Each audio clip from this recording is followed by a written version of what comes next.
guztioi, bideo honetan saiatuko naiz azaltzen nori aditz laguntzailea noiz eta nola erabili. Orduan, hasteko gogoratu behar dugu aditzak bi modutan agertu daitezkela.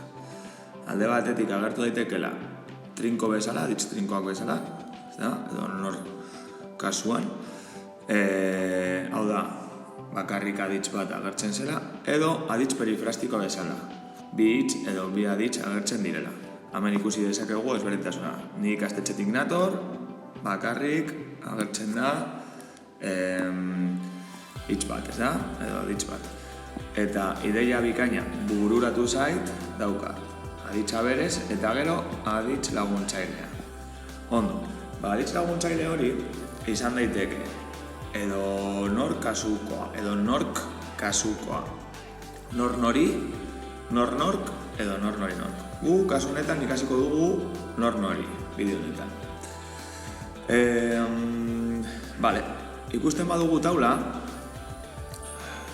ez da, ematen dugu oso komplexua dela, gero ez da inkomplexua, orduan, fijatu behar gara beti dagoela.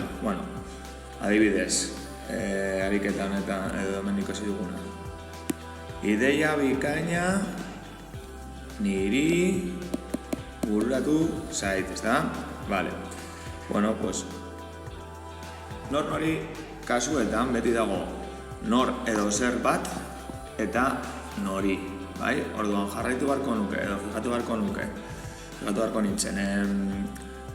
Nor den eta gero nori, bai? Ikusiko dugu bi esaldi hauetan, adibidez. Ni zuri, kesaka etorri, pues ni zuri. Barkatu, jarri dut zuei eta zuri. Vale, pues ni zuri etorri natsai zu. Orduan, ni zuri, kesaka etorri natsai zu. Eta gero, guri euskera gustatzen, guri hemen daukagu, ez da? Eta zer gustatzen zaigu? Guri ura euskera, ez da? Gustatzen zaigu. Vale? Zer gertatzen da demagun daukagula? Zaigu jarriko dut hemen. Zer gertatzen da, baldin badaukagu adibidez, guri hizkuntzak bat baino gehiago gustatzen, orduan izango zen haiek, bat baino gehiago, zaizkigu, vale? Eta holan erabiltzen da gure taula, vale?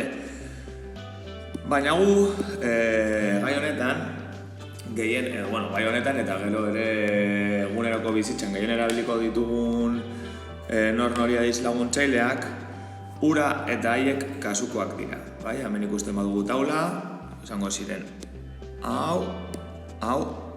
hauekin, bale? Orduan, hemen laburtu egin dizuet pixka bat, ikusten badugu, eta oso erraza da erabiltzea. Adibidez, niri, ez dakit, mendira joatea, gauza bat da, ez da bakarrik, mendira joatea, gustatzen zait. Zuei dodgeball eta ez dakit, eta voleibola gustatzen zer da, dodgeball eta voleibola dira bat, baina gehiago, ez da, orduan izango da plurala. Zaizki, zue, eta bakarrik jarraitu beharko nuke, kasu hau da. Agurpen bat eginez. Gauza bat bakarrik baldin bada, pues ez dut jartzen ezer, eta gauza bat baino gehiago, zaizki. Eta gero dagokion, pertsonarekin. Niri baldin bada, zait edo zaizkit. Zuri baldin bada, zaizu edo zaizkizu. Pertsona bat bakarrik baldin bada, ari baldin bada, zaio barkatu, hauen txarto jarrita.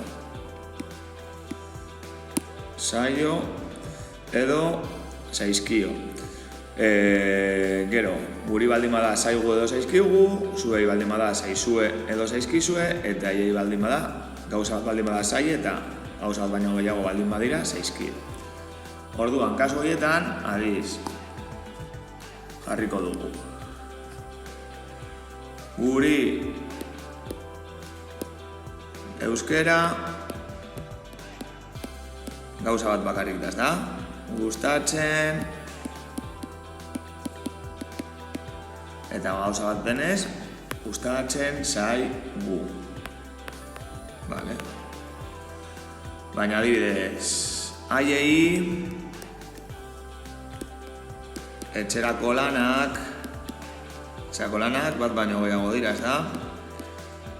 Markatu nire letra jagatik. Ez zaizki, markatu, ez zaizkie gustatzen. Bale, orduan hauek dira batez be gehiagen erabiliko ditugunak.